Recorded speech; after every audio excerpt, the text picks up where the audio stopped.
여러분 안녕하세요. 베이입니다. 반갑습니다.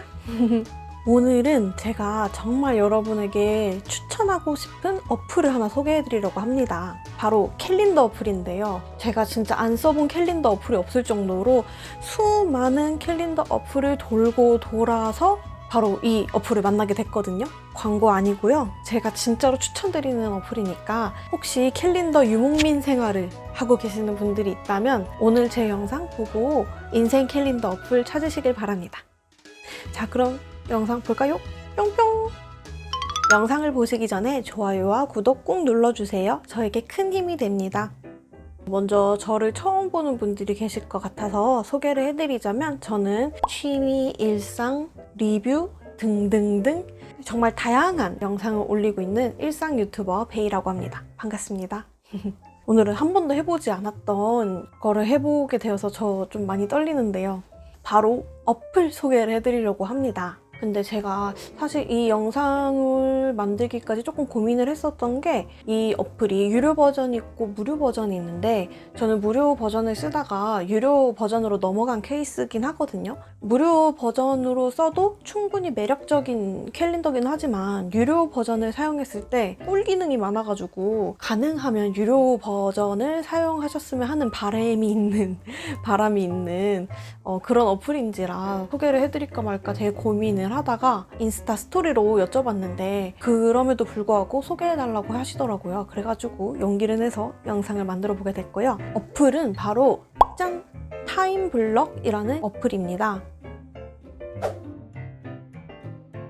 이 캘린더 어플은 특히 어떤 분들께 추천드리냐면 프로젝트성 일을 많이 하시는 분들께 추천드려요. 뭐 학생 같은 분들도 포함이 될 것 같은데 일단 저로 예를 들자면 저는 영상 편집 일을 하고 있잖아요. 근데 영상 편집 일이란 게 하루 만에 다 끝낼 수 있으면 좋긴 하지만 대부분 여러 날을 보내고 한 가지 프로젝트가 끝난단 말이에요. 이게 너무 길어지면 지저분해 보일 수가 있거든요. 이 2월달 달력을 보면은 제가 어떤 말씀을 드리는 건지 확 와닿으실 수 있을 거예요. 긴 블럭이 너무 많으니까 되게 지저분해 보이기도 하고 복잡해 보이잖아요. 그리고 저는 오늘 해야 할 일 체크리스트가 필요했고 약속 같은 거 있잖아요. 누군가를 만난다든지 중요한 외부 행사가 있다든지 이런 거는 또 중요하게 표시할 만한 무언가가 따로 있어야 하고 스티커의 기능이 있으면 매우 좋고 무엇보다 저는 스케줄이 이제 한 번에 딱 정해지는 게 아니라 굉장히 유동적으로 움직여요. 그러다 보니까 다이어리에 먼슬리에다가 이걸 적게 되면은 계속 지우고 딴 날에 쓰고 이런 약간 다이어리를 지저분하게 만드는 그런 경험을 너무 많이 했었거든요. 대부분의 일정을 핸드폰 캘린더 어플에다가 저장하는 편이었는데 만들어진 일정을 다시 변경을 한다는 게 일정을 등록했다가 일정을 지우고 또 다른 날을 넘겨가지고 다시 등록하고 이 일련의 과정들이 굉장히 귀찮았었단 말이에요. 하지만 이 어플은 진짜 갓 어플인 게 무료 버전에서도 이걸 쓸 수 있거든요. 정말 그 스케줄을 쉽게 옮길 수 있어요. 자, 이제부터 제가 이 어플을 추천하는 기능 이유를 소개해 드릴게요. 일단 평소에 쓴 그 바닥을 보여드리기에는 약간 좀 개인적인 내용이 많아서 제가 7월달, 지금은 5월 말이거든요. 7월달 페이지에 가상의 스케줄을 만들어 보면서 여러분들께 소개해드릴 예정이고요. 일단 제가 사용했던 페이지들을 보여드릴게요. 물론 블러가 되어 있어서 여러분들이 보시기엔 조금 불편할 수 있는 점 양해 부탁드립니다. 제가 이 어플을 사용하기 시작한 건 1월달부터 사용하기 시작했는데요. 종이 노트에다가 직접 아날로그로 썼다가 되게 반복해서 왔다 갔다 하는 과도기가 있고 2월달부터 거의 제대로 쓴 것 같은데요. 먼저 2월달 걸 그래서 보여드리면 이렇게 가득 차 있죠. 근데 이제 보시면 뭔가 정리가 되어 있으면서도 뭔가 예쁘지 않은 뒤죽박죽에 정신이 없는 구분이 전혀 안 되는 그런 모습을 보실 수 있으세요. 2월달뿐만 아니라 3월달도 그렇고요. 뭔가 눈에 잘 안 들어오죠. 그래서 사실 4월달에 그냥 다른 어플로 쓸까 이러면서 넘어가려다가 한 달 동안 유료 버전을 무료 체험할 수가 있어요. 그래서 4월 중순쯤에 유료 버전 무료 체험을 했던 거죠. 그래서 뭔가 되게 깔끔해지지 않았어요? 지금 보면은? 그리고 5월달 거 보여드릴게요. 이때부터는 진짜 엄청 잘 사용하고 있습니다. 이 뒤에 배경을 제가 왜 얼룩덜룩으로 해놨는지 조금 이따가 말씀드릴게요. 짠! 이렇게 가상의 스케줄을 만들어 봤습니다. 최대한 좀 여러분한테 다양한 기능을 보여드릴 수 있게 만들어봤어요. 이 어플을 사용하게 됐던 가장 큰 이유, 제가 스케줄이 굉장히 유동적이라고 했었잖아요. 그런데 만약에 7월 2일 3시에 본가 들르기를 이렇게 설정을 해놨었는데 만약에 이날 본가 들르질 못하고 다른 날 가야 돼요. 다른 어플 같으면 어떻게 하겠어요, 여러분? 얘를 이렇게 지우고 그 다음에 다른 날 가기로 했던 날에 또 6시 본가 들르기 이렇게 해서 또 이것도 다시 설정하고 확인 누르고 이런 이제 불편한 행동을 해야 하잖아요. 근데 이 어플은 보세요. 만약에 목요일에서 또 금요일로 옮겨졌어요. 또 삭제하고 다시 만들고 등록할 필요 없이 이렇게 꾹 누르면 이게 이렇게 뿅 들러져서 이렇게 옆으로 옮길 수 있어요. 그러면 뿅 하고 바로 옮겨지는 거 보셨죠? 이게 이런 단일 약속에만 되냐? 아니요. 예를 들어서 7월 8일 월요일부터 7월 12일 금요일까지 제 브이로그 78을 편집하기로 했는데 월요일부터 시작 못하고 화요일부터 시작을 하게 된 거죠. 그러면 얘를 이렇게 클릭을 해서 화요일 시작으로 넘기는 거예요. 그러면 뿅 하고 넘어간 거 보이시죠? 다시 78을 내가 다음 주부터 시작하겠다. 다음 주 월요일부터 시작하겠다. 그러면 이렇게 뿅 하고 넘어간 거 보이세요? 이게 너무 편리한 거죠, 저는 이런 식으로 통째로 옮겨지는 경우가 굉장히 많기 때문에 이 기능이 정말 좋았어요. 이 스케줄 옮기는 기능 자체는 무료 버전에서도 가능합니다. 체크리스트와 약속, 일정, 프로젝트성으로 해야 할 일이 구분이 된다는 게 저에겐 가장 큰 장점이었어요. 7월 3일 수요일날 보시면 짠! 다이어리 꾸미기 촬영, 분리수거가 이렇게 체크리스트 표시로 되어 있잖아요. 굳이 캘린더에 엄청 중요하게 표시될 만한 건 아닌데 제가 옛날에 2월달에 썼던 것처럼 이런 식으로 블럭으로 다 채워진 표시가 돼버리면 굉장히 지저분해 보인단 말이죠. 근데 이렇게 체크리스트처럼 따로 달력에 표시가 된다는 점이 진짜 완전 이게 꿀 기능이라고 할 수 있는데요. 이게 진짜 좋은 점이 뭐냐면 만약에 제가 수요일날 다이어리 꾸미기 촬영을 못 할 수도 있잖아요. 이럴 땐 어떻게 되느냐? 제가 굳이 옮기지 않더라도 자동으로 목요일날로 넘어가져요. 진짜 너무 편했고요. 그리고 만약에 실행한 일정이다 하면은 지금 이게 앞으로 넘어갔죠. 이게 뭐냐면 제가 오늘 날짜에 완료가 된 걸로 돼버린 거예요. 그래서 오늘 이 영상을 찍는 오늘 날짜 지금 5월 31일 날에 이렇게 흐린 글자로 표시되어 있는 걸로 보이세요? 클릭해서 보면 체크박스가 되면서 저절로 흐린 글씨로 표시가 되는 걸 볼 수 있어요. 이게 정말 꿀기능 아닙니까? 왜냐면 이미 지나가서 내가 더 이상 신경 쓰지 않아도 될 일은 흐리게 표시가 되다 보니까 달력상에서도 딱 봤을 때 크게 눈에 띄지도 않고 한 일과 하지 않은 일 구분이 돼서 너무 좋아요. 세 번째로 제가 반한 기능, 바로 이 화살표 프로젝트 표시 기능인데요. 7월 3일부터 7월 6일까지 외주 일본 여행 브이로그를 편집하는 일정이라고 표시를 해뒀잖아요. 근데 만약에 이게 무료 버전일 경우에는 어떤 식이냐면 외주 일본 여행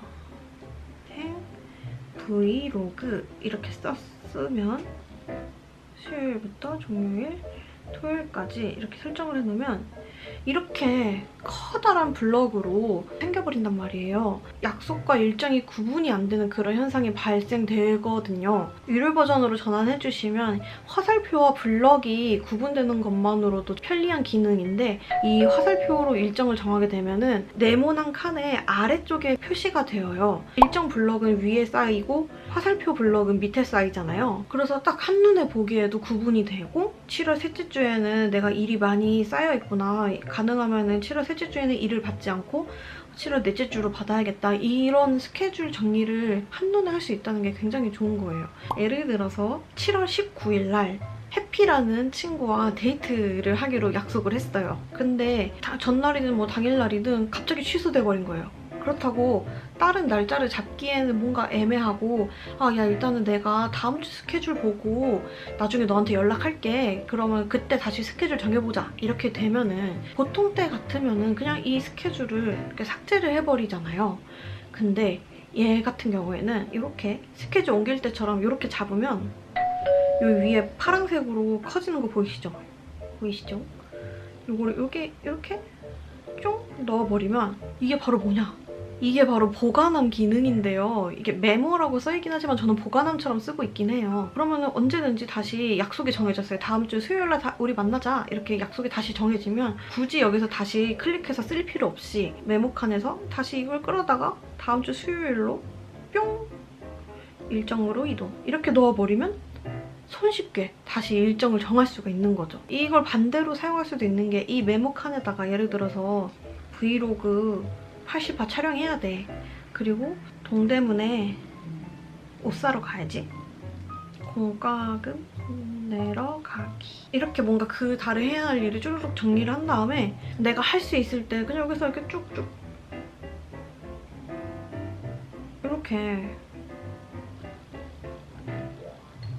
그냥 쭉쭉 넣어버리면 너무 편리한 거죠. 원래 다이어리 보면은 먼슬리 쓰실 때 옆에 길게 이렇게 메모 같은 거 할 수 있는 칸이 있잖아요. 보통 거기다가 그 달에 내가 해야 할 일들을 적어두는데 그런 용도로 사용할 수 있는 기능인 거죠. 진짜 완전 일반 먼슬리 쓰듯이 훨씬 더 편리하게 사용할 수 있는 그런 캘린더 어플이 아닐 수 없어요. 그리고 궁금하신 분들 있을 거예요. 아까 베이님 5월달에 배경에 이렇게 얼룩덜룩하게 쓰셨는데 이게 뭐예요? 하시는 분들이 계실 텐데요. 다른 분들은 어떤 용도로 사용하고 계실지는 잘 모르겠지만 저는 어떤 용도로 사용을 하고 있냐면요. 제가 어떤 다른 분 브이로그를 보다가 발견한 거였는데 내가 오늘 행복했다 그러면 분홍색을 하고 내가 오늘 우울했다 그러면은 하늘색을 하고 아니면 그냥 좋지도 나쁘지도 않았다 하는 날에는 보라색을 하고 뭐 약간 이런 식으로 그 날의 기분에 따라 컬러를 정한 다음에요. 먼슬리 칸에다가 색연필로 그날 하루가 끝나는 시점에 오늘 하루는 기뻤다 이러면서 분홍색으로 칠하고 오늘 하루는 슬펐다 하면서 하늘색으로 칠하고 뭐 이런 걸 봤어요. 한 달이 지나고 나서 꽉 채워진 그런 달력을 봤을 때 내가 이번 달은 정말 많이 행복했던 날이구나. 이번 달은 슬펐던 날이 많았구나. 이런 거를 한눈에 볼 수 있는 그런 감정 컬러 체크? 일기? 이런 거를 하시더라고요. 되게 신박해 보인다고 싶었고 예를 들어서 여자분들 같은 경우에는 뭐 생리 전후라든지 호르몬적으로 영향을 많이 받는 날도 있잖아요. 그런 식으로 먼슬리에다 표시를 하면은 한눈에 보여서 나의 컨디션을 체크하기도 굉장히 좋겠다라는 생각이 들더라고요. 그런데 이 캘린더에는 한 칸 한 칸을 채울 수 있는 기능이 있어서 유레카 하면서 그날의 감정 표시를 이 배경색으로 지정을 하게 된 거죠. 그래서 저 같은 경우에는 뭐 행복한 날에는 분홍색, 뭐 슬펐던 날에는 하늘색, 그리고 뭐 그냥 괜찮았던 날에는 보라색 이런 식으로 표시하면서 한 달을 보내보는 거예요. 지금 제 5월달만 해도 파란색 일도 조금 보이긴 하지만 분홍색 일이 훨씬 많잖아요. 그러면 내가 굉장히 행복했던 5월을 보냈구나. 이렇게 뭔가 뿌듯하게 한 달을 마무리할 수 있는 그런 기능이 있더라고요. 그래서 저는 이렇게 기능을 쓰고 있긴 한데 다른 분들은 어떻게 쓰고 있는지 잘 모르긴 해요. 어떻게 사용하고 계신지 아니면 어떻게 사용해 볼 예정이신지 저에게 한번 댓글로 말씀해 주세요. 저도 그거 한번 보고 이거 되게 신박하다 그러면 한번 따라서 해보고 싶으니까. 가능하면 유료 버전을 사용하시면 좋긴 하겠지만 무료 버전만으로도 충분히 매력적인 그런 어플이니까요. 여러분들 혹시 캘린더 어플 막 찾아 헤매시는 분들 제 영상이 많이 도움이 되었으면 하고요. 다음에 또 재미난 일상 영상으로 다시 찾아올게요. 여러분 다음에 또 다시 만나요. 안녕!